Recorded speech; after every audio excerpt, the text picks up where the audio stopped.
Goeiedag mevrou, ek is Claude Westphal en vandag wil ek demonstreer hoe ons die RICE-metode kan gebruik om 'n enkel besering te behandel.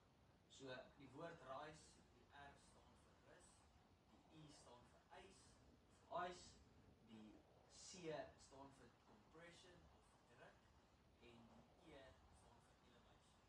So eerstens die R, rest, rus.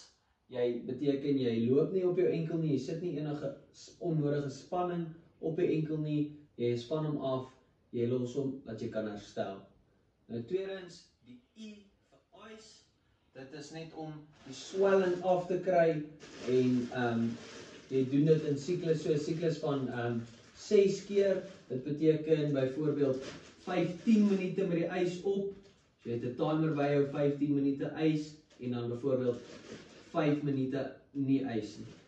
So dis 15 aan, 5 af. Jy herhaal dit so 6 keer. En nou derdens, die C vir compression.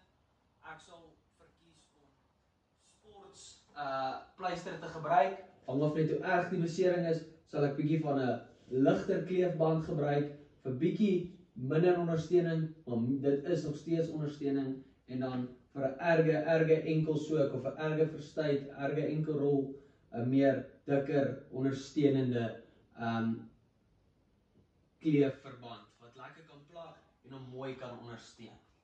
En dan laastens die E vir elevation of verhoog. Jy kan klaar sien, enkel is